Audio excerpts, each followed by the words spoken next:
నమస్తే, welcome to 99 report. ముందుగా 99 రిపోర్ట్లో ఏపీ అప్డేట్స్ చూద్దాం. ఉమ్మడి తూర్పుగోదావరి జిల్లా ప్రభుత్వ పాఠశాలలో మెగా పేరెంట్స్ టీచర్స్ ఆత్మీయ సమావేశం 2.0 ఘనంగా జరిగింది. ఈ కార్యక్రమంలో విద్యార్థులు ఉత్సాహంగా పాల్గొన్నారు. గవర్నమెంట్ స్కూల్లో నాలెడ్జ్తో కూడిన విద్య ఉంటుందని టీచర్స్ అంటున్నారు. తల్లిదండ్రులు తమ పిల్లలను ప్రభుత్వ స్కూల్లో చేర్పించాలంటున్న టీచర్స్తో మా ప్రతినిధి కిషోర్ ఫేస్ టు ఫేస్. ఉమ్మడి తూర్పుగోదావరి జిల్లాలో ఎంతో ప్రతిష్టాత్మకంగా అంటే కూటమి ప్రభుత్వం ఏర్పడిన తర్వాత ఎన్నో గిన్నిస్ బుక్ రికార్డులు సృష్టించడం జరిగింది. అందులో ఈరోజు జరగబోయే అందులోని గురు పౌర్ణమి సందర్భంగా పేరెంట్స్తో టీచర్స్ మీటింగ్ అనేది గవర్నమెంట్ స్కూల్లోని ఎయిమ్స్ కాలేజ్, ప్రైవేట్ స్కూల్లో కానీ ఎయిడ్స్ కాలేజ్లో కానీ కంపల్సరీ పేరెంట్స్ మీటింగ్ అనేది జరగాలి.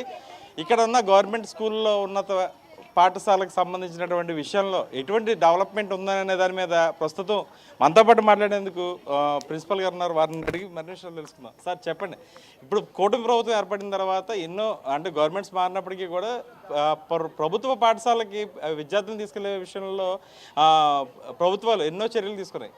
కూటమి ప్రభుత్వం ఏ విధంగా ఇప్పుడు మీకు దిశానిర్దేశం చేయడం జరిగింది, అందులోనే జిల్లా కలెక్టర్లు ఏ విధంగా ఆదేశాలు జారీ చేయడం జరిగింది? కూటమి ప్రభుత్వం వచ్చిన తర్వాత రాష్ట్రంలో చాలా చోట్ల ప్రభుత్వ పాఠశాలన్నీ కూడా చాలా అభివృద్ధి చెందాయి సార్. అలాగే సరిగ్గా జూన్ నెల నాటికే మనకి తల్లికి వందనం డబ్బులు పడడంతో పాటు చాలామంది పిల్లలు మన పాఠశాలలో చేరడం జరిగింది. ఎక్కువ మంది ఇక్కడ రోల్ కూడా ఇంప్రూవ్ అవ్వడం జరిగింది సార్. అలాగే పాఠశాలలో అన్ని రకమైన మౌలిక సదుపాయాలు ఇక్కడ ఇవ్వడం జరిగింది సార్. అలాగే ఇన్ టైంలో షూస్ అవనివ్వండి, అలాగే నోట్బుక్స్ అవనివ్వండి, అలాగే టెక్స్ట్ బుక్స్ అన్నీ కూడా ఇన్ టైంలో పిల్లలకి ఇవ్వడం జరిగింది. సో అలాగే యూనిఫార్మ్స్ కూడా పిల్లలకి ఇవ్వడం జరిగింది. సో యూనిఫామ్ కూడా చాలా మెటీరియల్ చాలా బాగుండడం, సో విద్యార్థులు దాన్ని చూసి ఇది అవ్వడం, సో పూర్తి మార్పుతోటి అంటే సరికొత్త మార్పులతోటి ప్రభుత్వం చేపట్టినటువంటి కార్యక్రమాల్లో ఇక్కడ ప్రభుత్వ పాఠశాలలో విద్యాభివృద్ధి ప్రస్ఫుటంగా కనిపిస్తుంది సార్. చాలామంది పిల్లలు ఇక్కడ చేరడం, ఇక్కడ వాళ్ళేమో విద్య పట్ల శ్రద్ధ చూపించడం, అలాగే మెగా పీటీఎం 2.0 ఏర్పాటు చేయడం వల్ల మన ఇక్కడ అందరూ కూడా తల్లిదండ్రులు అందరూ వచ్చి ఉపాధ్యాయులతోటి సబ్జెక్ట్ టీచర్లతోటి ఇంటరాక్ట్ అయ్యి పిల్లలు ఎలా చదువుతున్నారో తెలుసుకునేందుకు, అలాగే మిథుమా కార్యక్రమాల్లో అంటే ఇందులో పాల్గొని మనకి అంటే యాక్చువల్గా ఈ కార్యక్రమంలో పాల్గొనడం వల్ల విద్యార్థుల్లో ప్రగతి ఎలా ఉంది అని తెలుసుకుందుకు ఈ ప్రత్యేకంగా మెగా పీటీఎం ఏర్పాటు చేయడం జరిగింది. సో ప్రతి సబ్జెక్ట్ టీచరు కూడా మనకి ఉపాధ్యాయులతో ఇంటరాక్ట్ అయ్యి తల్లిదండ్రులందరూ కూడా ఉపాధ్యాయులతో ఇంటరాక్ట్ అయ్యి ఎలా చదువుతున్నారో కూడా దీని మీద తెలుసుకోవడం వల్ల ఇది ఎంతో ఉపయోగకరంగా ఉంటుందని చెప్పేసి మేము ప్రభుత్వానికి విజ్ఞప్తి చేస్తున్నాం సార్. సార్ అంటే మీరు ఎన్నో అంటే గతంలో పోల్చుకుంటే విద్యాశాతం అంటే ప్రభుత్వ పాఠశాలని ఎక్కువగా విద్యార్థులు ఎంచుకునే పరిస్థితి ఈరోజు కనబడుతుందని అనుకోవచ్చు సార్. ఓకే సార్, తప్పనిసరిగా విద్యార్థులలో ప్రగతి చాలా ఇంప్రూవ్ అయింది సార్. సో దీనివల్ల ప్రభుత్వం తీసుకున్న చర్యల వల్ల విద్యాభివృద్ధికి ఎటువంటి ఇది లేదు సార్. పిల్లల్లో మార్పులు కూడా సరైన మార్పులు కూడా వస్తున్నాయి కాబట్టి ఇలాంటి కార్యక్రమాలన్నీ కూడా విద్యా ప్రగతికి ఎంతో మేలు చేస్తాయని మేము అనుకుంటున్నాం సార్.